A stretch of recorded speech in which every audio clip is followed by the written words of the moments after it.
It's just that you're seeing the prominence of sports stars and how they are, the America's heroes, so to speak. And it goes back to the days of Jim Brown, transitioning to you're a hero on the field for us, and now we transition to these major media, movies and television.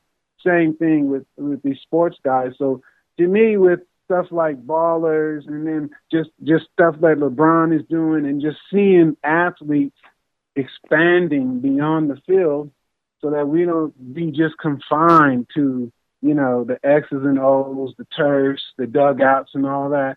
That you get a lot of media training doing these interviews and all that stuff, so that you can expand off the field. And that's what I applaud all the time, is just seeing the expansion from the sports athletes off the field. Absolutely, because you were one of the people that were definitely in the forefront with this the whole Patchwork Studio movement.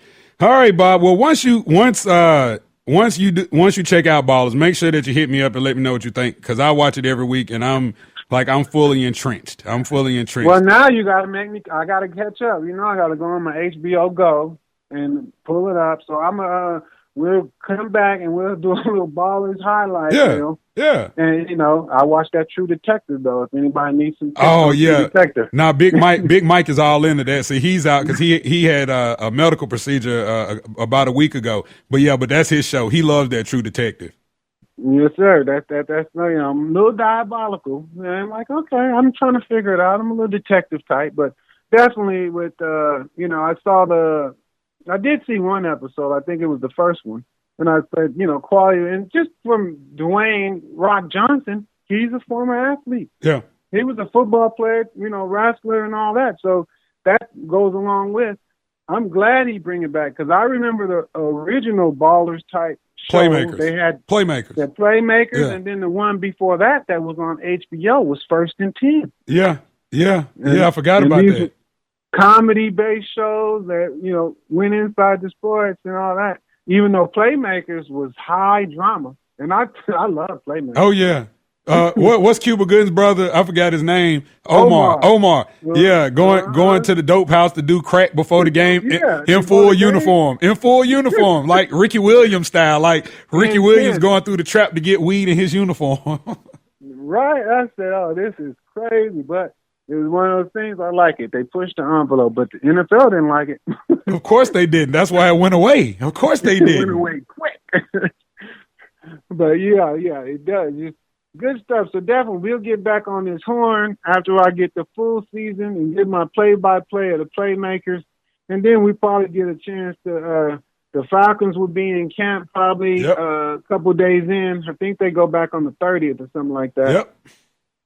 So we'll have much to talk about. All right, brother. Well, it's been a pleasure as always, and I'm glad you took time out of your not so busy schedule to join me, Bob. Thanks. Oh yeah, this is retired life, boys. Woo, keep you busy. They working like a slave being retired. Woo.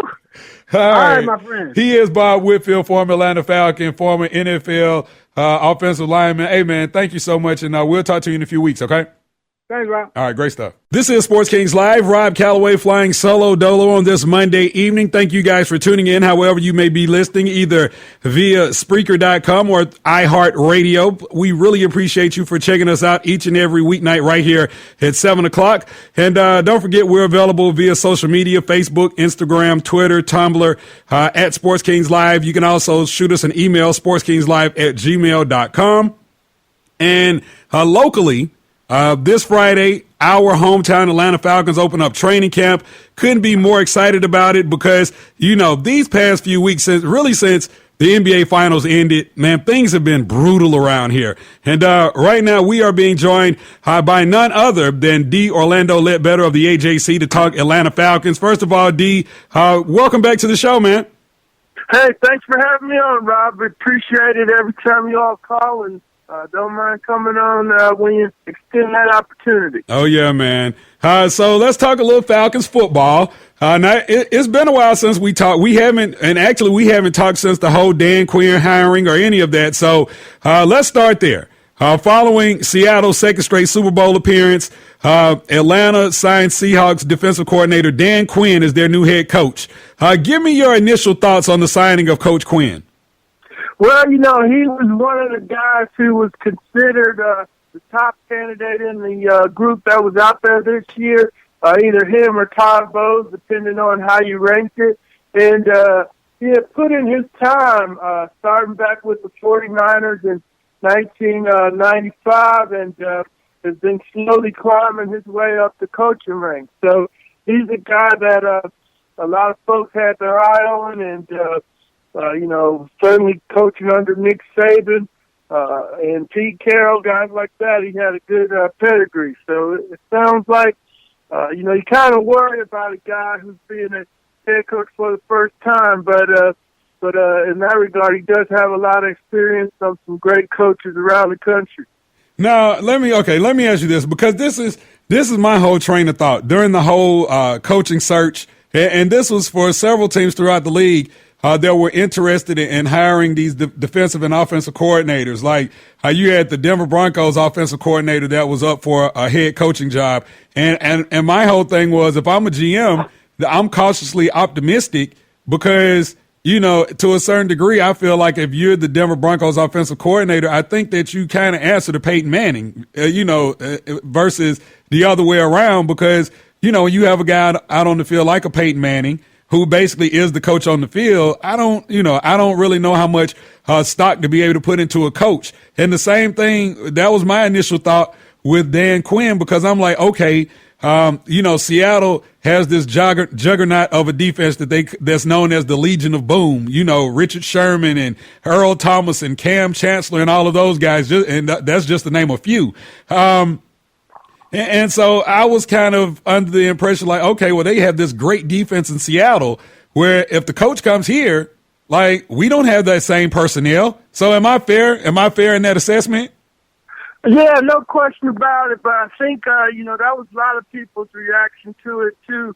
But, at the time, I'm thinking, along those lines, too. But then I have to do my research, and I find out he's kind of a below-the-radar guy. Learned his defense from Bill McPherson, who's got 7 Super Bowl rings with the 49ers, and was a long-time executive, kind of took him under his wing there. And he went from there to Saban, and it ends up with Pete Carroll, and been some great defenses. Jason Taylor down in Miami, and I know Bonnie Holiday. He's local, and was drafted by the Packers. And by the time he gets to Miami, he's got Dan Quinn as his coach, and then he talks about how Coach Quinn added 4 years on his career down there by teaching him how to play along the defensive line. So everything in his background is solid. He's not just the guy that was with Carroll for 2 years and got lucky. You can't say that about Andrew Gaze, though. He's 33, hasn't been around the league for 20 years like Dan Quinn has, and and it's certainly just been, Peyton Manning's guy there in Denver. So I don't think Quinn fit that stereotype there after we did our research and our homework on it. All right, and that's fair. Looking at this Falcons team last year, and I know nobody really sees this team up close and personal as much as you do. But last season, the Falcons were last in yards allowed, just dead last in yards allowed. If you're Coach Quinn, what do you do? Or in talking to Coach Quinn, what has his message been as far as being able to turn this thing around so that the defense, you don't have a last place defense, because you can't win a Super Bowl with a last place defense.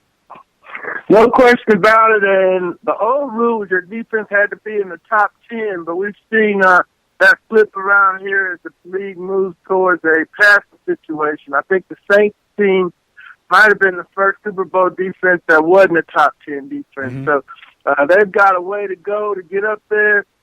Starts with stopping the run. They've got a lot of new guys to play on that defensive front. That whole linebacking core is going to be gone. I think you got maybe Warlow stays, but Brooks Reed and Durant, Alan Bradford, O'Brien Schofield, those are guys that we'll see on the field this year, and hopefully they can stop the run a little bit better than the linebackers the Falcons had.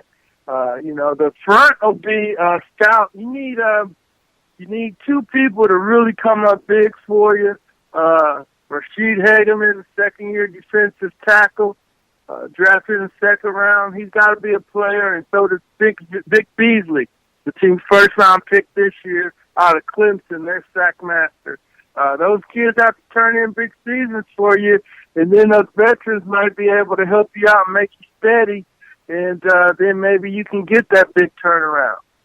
This is Sports Kings Live. Rob Calloway being joined on the line right now by D. Orlando Ledbetter. Don't forget, you can hit us up via Facebook, Instagram, Twitter, and Tumblr at Sports Kings Live. Talking Atlanta Falcons football right now, you brought up Vic Beasley. He is somewhat of a local product up from the Bartow County, North Georgia area. And, his family and fan base up there, they are licking their chops at the fact that he actually gets to play, at home. And here's a guy that, I don't really get into the whole draft board, the whole, looking at, this player, that player. But there were only two players, in my opinion, that the Falcons should have selected in the first round, and Vic Beasley was one of them. And so just seeing him, because I know you had the opportunity to see him at minicamp. So between minicamp and what you've seen out of him at Clemson, how exciting of a time could this be for Falcon fans to have a guy that really knows how to put pressure on the quarterback? Yeah, it should be a good fit here. He can definitely get around the corner. You could see the speed throughout training camp. Throughout the OTAs and mini camp and so forth. He's definitely has that first step and that burst. He likes to come from the right side, but he can play both, and they tried to use him at both there. Only one concern, though, Rob. He's 200. He had to bulk up to get to 236 pounds. And, 255 is what Abraham played at, and he was considered light for that position. So, they'll have to hide him and bring him on different type of stunts and moves and keep a bigger guy next to him that could draw a double team so that people can't, eliminate him. So the size is one concern of mine. There was some concern throughout the league, but if used properly, he still could turn out to be a force for them. Now, two more defensive players that I want to talk to you about. First being Desmond Trufant, who is, in my opinion, he should be the clear leader in the Atlanta Falcons secondary, if not the Atlanta Falcons defense as a whole. Here's a guy that's probably been your most consistent, in my opinion, throughout, his playing time here in Atlanta. What are your thoughts on Trufant and the maturation process that he's gone through? Yeah, he really showed it last year and turned in a stellar season, given the fact it was on a bad defense, didn't get recognized by a lot of people. But folks were starting to stay away from him towards the end there, and people inside the league know what type of year he put together. And, man, he had 9 pass breakups, but only 3 interceptions. He had at least 4 or 5 that he dropped. So, if he wants to be a Pro Bowl player, those are interceptions he's got to make. That would have gave him 80, been leading the league, and everybody would have been talking about him. But, they definitely are stable at that one corner spot, and we have something to celebrate in that regard. The Falcons do have a good cornerback to build that defense around. Now, sticking with the secondary, back there in the very back, you got a guy who is, I think he might be Falcon fans' favorite defensive player in Willie Moe. And I know that last year he had several injuries. I think he only participated in 6 or 7 games last year. But moving forward this year, how healthy is he, and is he ready to make something happen? Yeah, he's coming back from shoulder surgery. Sorry about that, and he will should be cleared for camp here starting out. Now, the first thing that we'll have to see is, hey, when he puts a lick on somebody, does that shoulder hold up? Mm-hmm. Or if it's a chronic thing where, it's gonna be a problem that reoccurs, then it might, signal the end of his career in some regards. But yeah, his ability to roam around and hit people, he wants to play the Cam Chancellor role in the new defense, and there's no reason to think he couldn't do that. So we'll have to see how healthy his shoulder is, if he's got it rebuilt and put back together, and he's a $6 million man and ready to go or not. Well, saying that he wants to play that Cam Chancellor